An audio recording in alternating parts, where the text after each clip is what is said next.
Ooh, I like that. Hey everyone, and welcome to the Hive of Fish.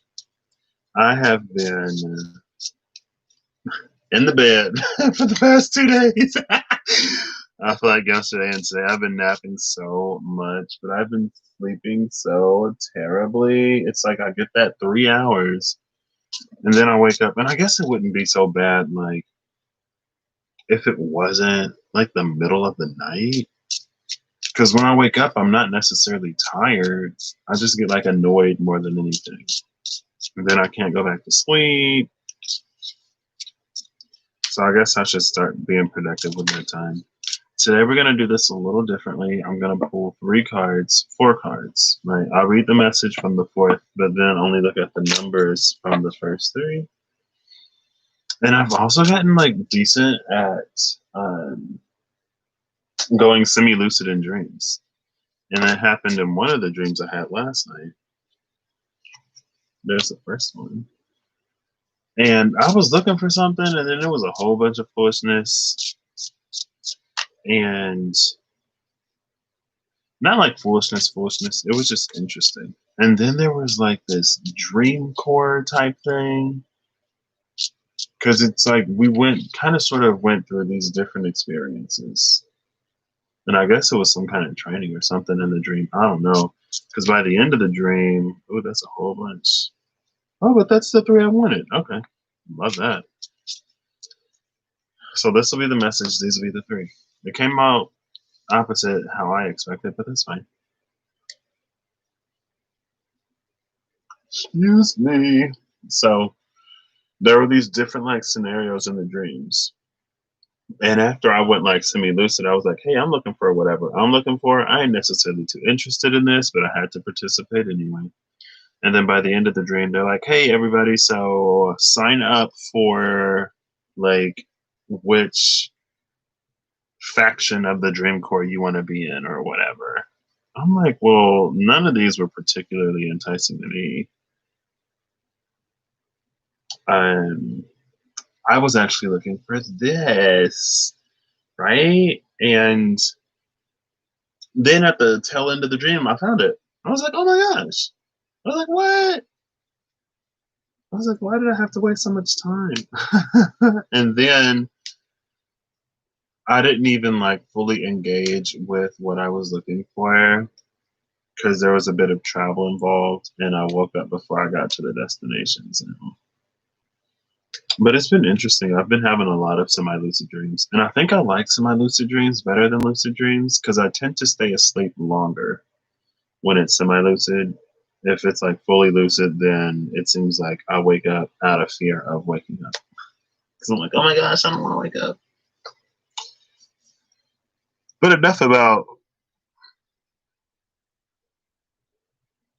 excuse me, my dream life. So there's a Sage of Essences, a Two of Essences, and a Seven of Realms. Now, the Sage of Essences and the Two of Essences is interesting because the Sage of Essences is basically when we discover who we are in this lifetime and how our natural gifts and abilities and strengths and weaknesses contribute to. It's almost like, well, that's the journey of essences. The journey of essences is all about discovering how we as a whole can achieve and attain what is for us in this lifetime, right? Let's say that you are a master craftsman, but you're not building anything in this life, then there may be some skills, like some transferable skills, but that may not necessarily be like, there may be a lot of skills in there that you don't necessarily find use for, at least for a minute, right?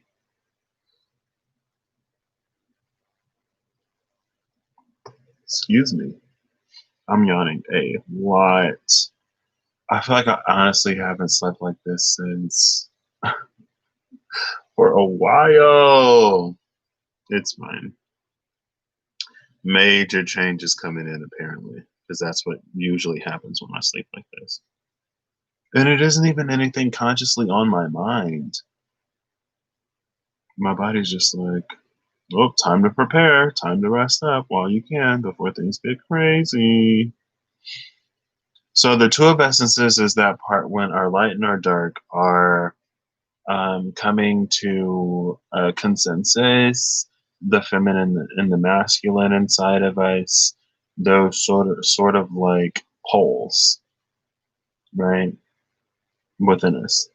Light and dark, feminine and masculine primarily. Maybe even positive and negative.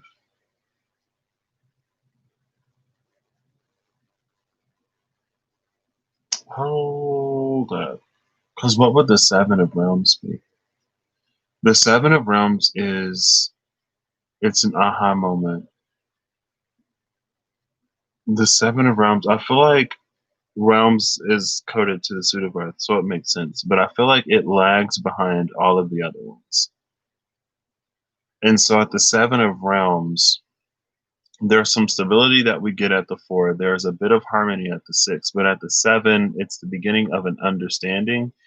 And the seven is the beginning of being more intentional with how we live our lives and how we conduct ourselves. It's like the seven is what it's like that stat in between recognizing it and mastering it, right? Because after you recognize something and after you know it, there is this brief period where you feel like you have it all figured out and you're like, oh my gosh, right? And then it's like, oh, well, this is how much I actually don't know. So the seven is like the beginning of acquiring, not even just acquiring more information, but beginning to really utilize it, right? And then at the eight, it's like that's when you've pretty much acquired everything. It goes into a period of like fine tuning and adjusting that culminates at the nine and the 10. And this is interesting because I was just thinking about the tens and the aces and the courts.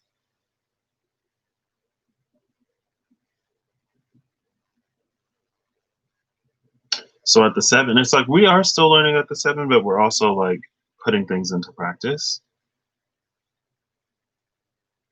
It's almost like this rinse and repeat from like yesterday. Almost. I don't think I went live over here yesterday. It was all on the Legacy channel. Um,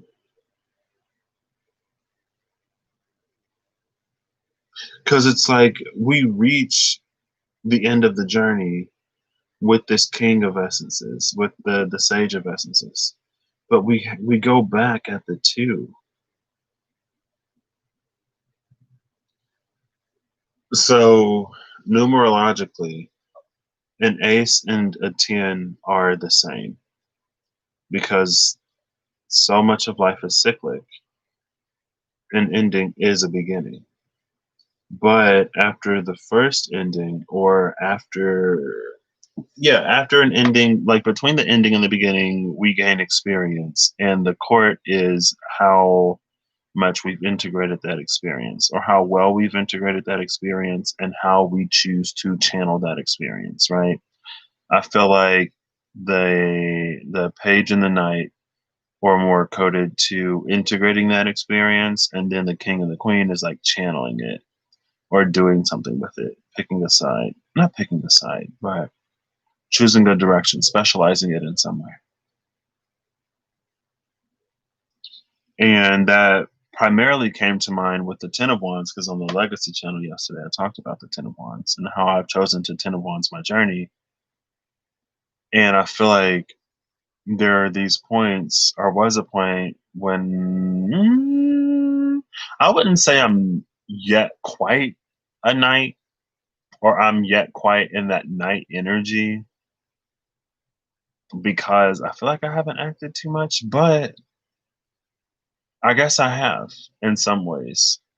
I feel like a lot of times when I think about the page knight, king, or queen of wands, it's about going after what you want, but sometimes it could be about not going after what you don't want. And I have been a little bit more active, I think, than I give myself credit for. and a little bit more proactive, especially, which is why I have all of these opportunities, or which is why some of these opportunities have been furthering themselves lately, but not necessarily in a direction that I would like. It's almost like it all comes to me, and then I'm like, yeah, no, no, no, no, no, no, no, no, no. That's interesting, but no. But it takes me a little bit closer to what I want. Kind of sort of like a like Queen of Wands, the Empress type thing, right? Like, yeah, that one works. No, not that one, not that one, not that one. This one almost works. But it's like with the wands, and I was thinking about it last night and today, in between sleep, I guess, or on my way to the restroom. Uh, I feel like I've been going in between, like I've been switching between this like 10 of wands, ace of wands type of energy. Because in some ways, again, numerologically, they're the same. And it's the page, the knight, the king, and the queen that takes that 10, consolidates it back down into the one, and learns to do something with it, learns to utilize it, learns to expand upon its energy or whatever, right? And I feel like it's the page, maybe, that has this like heavy ace 10 energy, right? It can be like really, really, really heavy on the ace to the point where you want to do something new with it, but then you could be like slightly easily overwhelmed and it goes back to a 10. It's almost like you've got too much energy for your little body and you got to run around outside until you're ready to crash and go to sleep, right? And then when you get to the night, I feel like maybe that's a little bit more 50-50. Well, it also depends on the suit, right? Not all suits are the same. And not all aces and tens interact the same in different areas, right? It depends on the journey that you're on. Like the journey, like the completion slash beginning is tied energetically on some degree to that journey, right? Because if it's like a harder, not harder, but let's say like if it's financial, right? Then the completion side of something financial is a little bit more like, oh, we've made it. We can kind of sort of relax a little bit and enjoy the fruits of our labor. And the beginning side of that is like, oh, it's time to put in work. It's time to really build this. It's time to dedicate ourselves so we can see something come, so it can build, right? Um, and that's when it's like, okay, so the 10 of pentacles, for example, if we're talking about finances, the 10 of pentacles feels different than the ace of pentacles, even though they both kind of have some overlap in there. And it would be the king and queen who may sit closer to the 10 side of that 110 pole, whereas it's like the knight and the page that would sit closer to the ace side of that 110 pole. But we have cups, we have hearts, we have water, we have essences here, right? And traditionally, it's the purpose, or it seems functionally, that with water and earth, we try to sit closer to the 10, and with air and fire, we try to sit closer to the 1. Because too much air and too much fire is not great, but I mean, too much water can drown somebody, and too much earth can suffocate. Can it? Too much water can drown too much earth. What does too much earth do? I guess it would make it difficult, right? Like if we're talking about piling earth up in one place, then you get these mountains and they may be hard to scale, to climb. Anyway, let's just not go too far. So we have, it's like this pre-mastery phase. This in between, it's like in between really discovering it and wanting to master it. So at the 7, it's like things can go either way, right? Maybe we haven't fully decided to dig all the way into it because we feel like we know enough to get by, or we're in a pretty good position. And again, I don't think I fully mentioned it, but when it comes to realms, I feel like it lags behind everything else. So this is knowing how like our mental and emotional worlds affect our physical experience. And so it is this balancing of the mind and the heart and the soul and everything else to get us where we want to be, to have us feeling what we want to feel in the physical. And it's this seven is it's almost like an alchemical energy because it's about balancing and proportioning these different things to get what we want, right? And then at the eight is when we really start to get into the groove of it. Here, it's still super like experimental. Or it's like here we haven't yet decided where we want to specialize, if that makes sense. So now we're coming back to the essences. We have the Sage of Essences, which is really, really good at utilizing their different strengths and natural abilities to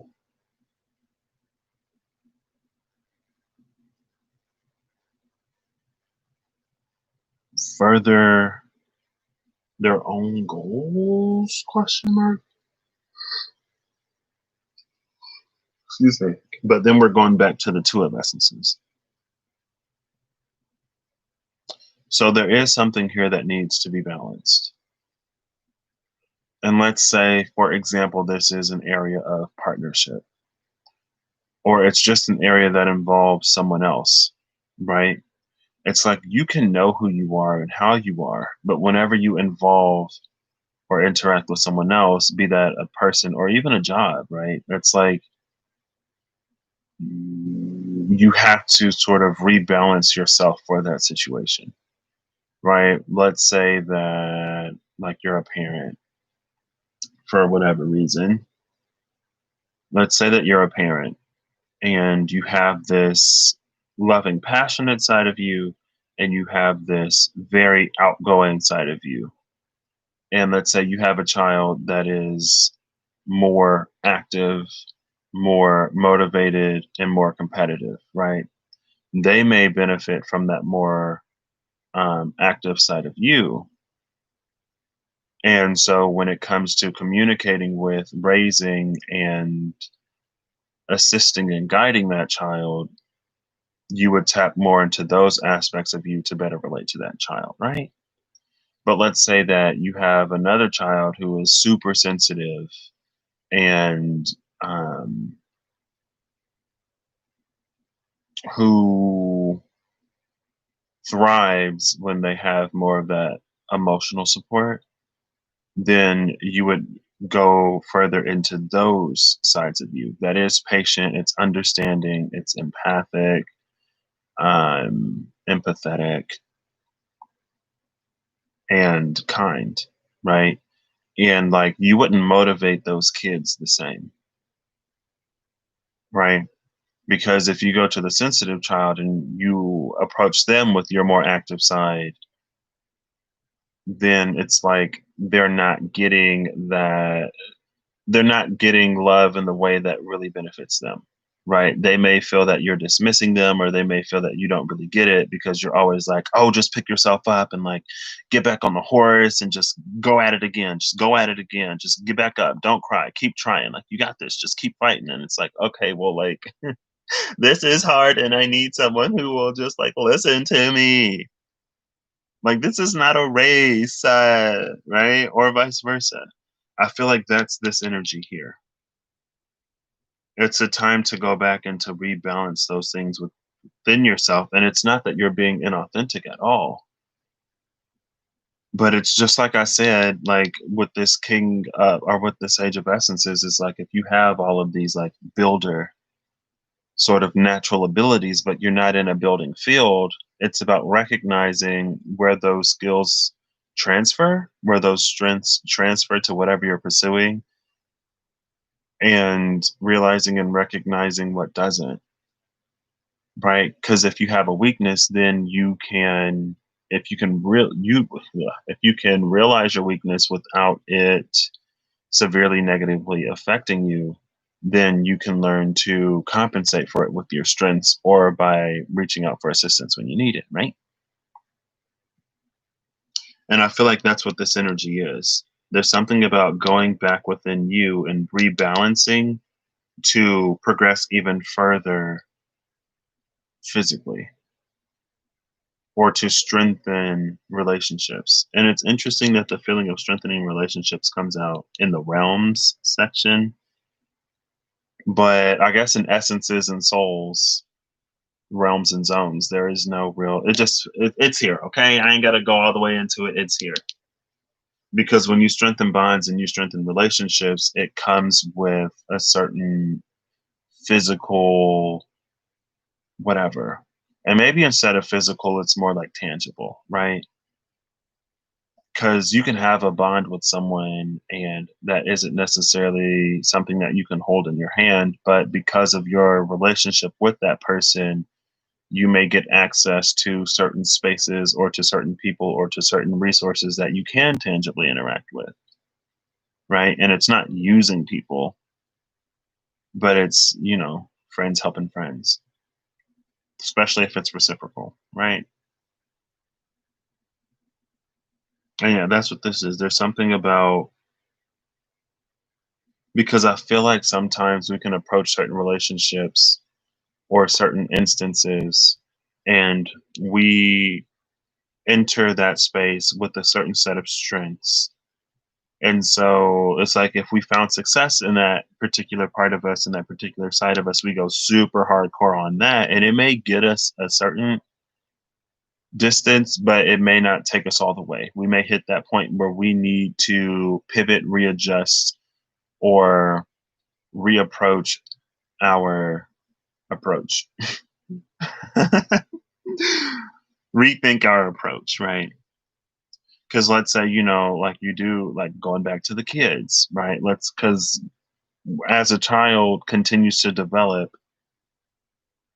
then I feel like there's a certain malleability that a parent would need to have, right? Maybe when someone's younger, they do like more of this and they do like more of that, but maybe their interests change, maybe their interests shift as they discover that they actually like something else a little bit more. And I think it would serve the parent well to be open to the growth and evolution of that child. And even our own physical experiences are constantly changing and evolving as the environment changes and evolves, as we grow and mature, and as things in life just happen. And I feel like it's very much that energy. So the card that came out is the Nine of Spades, a swaying tower that is moments from toppling, clouded vision and burning lands, a powder keg. Oof, oof, oof.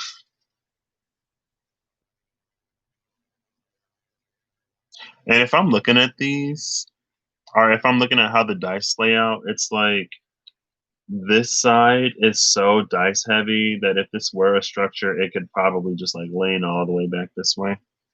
So yeah, that flexibility is probably going to be key in something not toppling over, right? It's like, you don't want to have, I mean, when you're a parent, most of the time, you do your best. Like, life doesn't come with a guidebook for yourself, and it for sure doesn't come with a guidebook for raising someone else, and you never know who you have, right? It's like maybe at a certain point, your kid was like you because, I mean, you tailored everything and they were still growing and developing. And then one day they decide that they like something else more. And it's something that you don't necessarily have any interest or experience with or in. So it's like all of a sudden, you could feel like your use as a parent decreases drastically because where they were before, you knew everything. And where they're going now, you don't know much of anything. And then it's a question within you of how do you want to approach that, right? Do you want to go to extremes of control just to maintain a feeling of usefulness or um, knowingness, knowledge? Or are you going to allow yourself to be open to exploring that space with your child? Sometimes that control versus exploration dynamic can really impact some people. And if you go, it could be the case, for example, if you go too hard in the control aspect, then it's going to cause friction in between you and that child, and it's going to strain the relationship.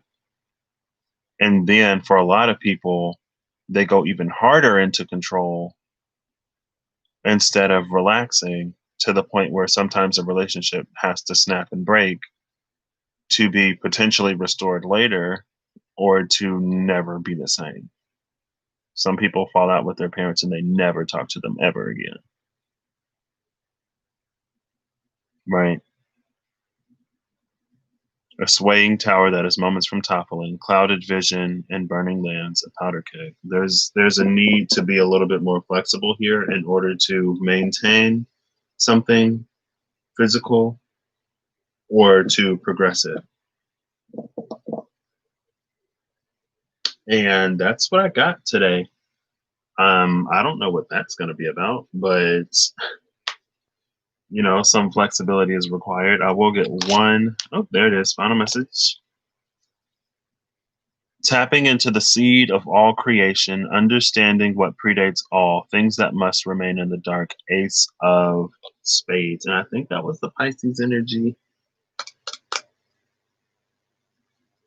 Tapping into the seed of all creation. This is just, it's giving me the energy of tapping into the space of limitless potential and realizing that we don't know everything. And sometimes it's going back to the analogy of the child. Sometimes we think we know better for someone else because we know what works best for us. And a lot of times when we're raising someone or when we're giving advice to someone, we can only really do that from our own perspective. But if you expand yourself a little bit,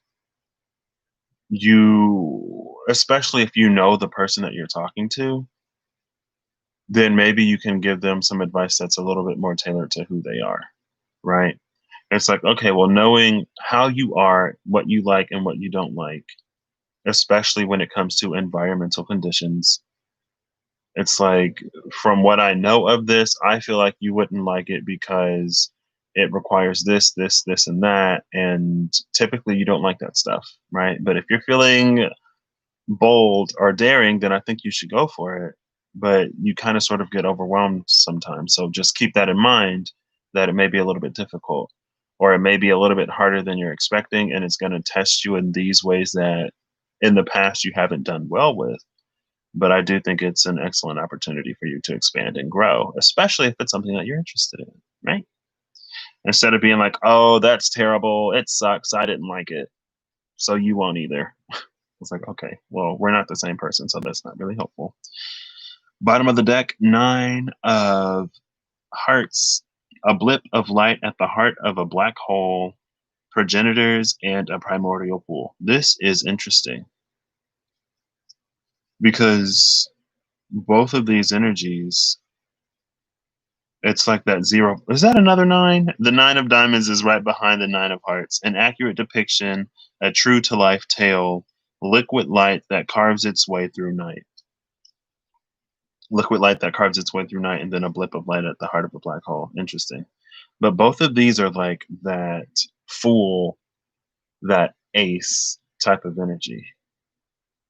There's a lot of potential here, and sometimes we have to treat ourselves as children, right? We have to allow ourselves the opportunity to grow and expand and change and evolve. We have to allow ourselves the opportunity for our interests to grow and expand and change and evolve. And we have to be patient with ourselves, and we have to be understanding, and we have to be open to giving ourselves what we need in those moments. If we need patience and grace, then we have to be open to being more patient with ourselves and being more graceful and not being so strict or demanding. And if we're in a space where we need to be a little bit more motivated, then maybe it is for us to sort of establish small goals and really hold ourselves accountable, and to making sure we stay motivated or keeping ourselves on track, right? Because it's like, I don't know, there's like this tower that's about to fall, but at the same time, there's this like brand new beginning. And I guess with the Sage of Essences, going back to the Two of Essences, it's like there's a lot that we think we know about ourselves, but we're being given an opportunity to really expand upon that. And if we navigate this successfully, then we'll go from like that Seven of Pentacles energy closer and closer and closer to the Ten of Pentacles energy, right? And it's like a lot of times life doesn't take us in a certain direction or lead us to a certain thing for it to not work out for us. But a lot of times what we'll do is we'll sabotage it because of what we come into the situation with. That is an energy of the keeper, right? Because we've already completed the journey at the king, we've already completed the journey at the king, but now at the two, it's almost like we're starting all over, but not completely.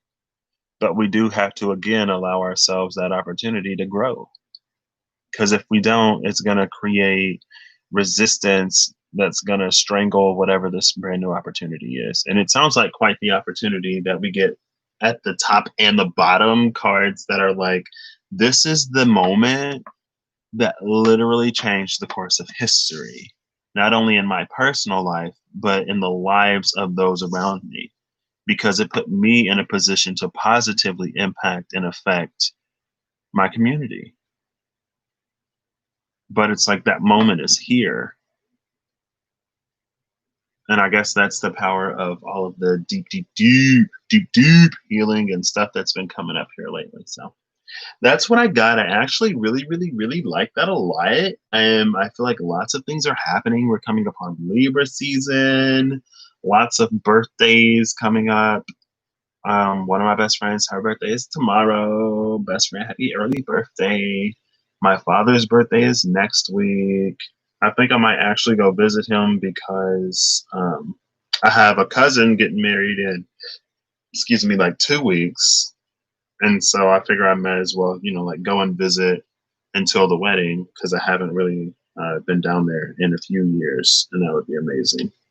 My dad is like me, but more social, more athletic, and heterosexual. All right. I hope y'all have a good whatever whenever you see this. And I hope you're acting in alignment to make it even better. I know that things seem rough for a lot of people out there. So, you know, I also wish and pray for you a moment of peace if you need it, and the ability to just breathe if ever you find yourself a little overwhelmed.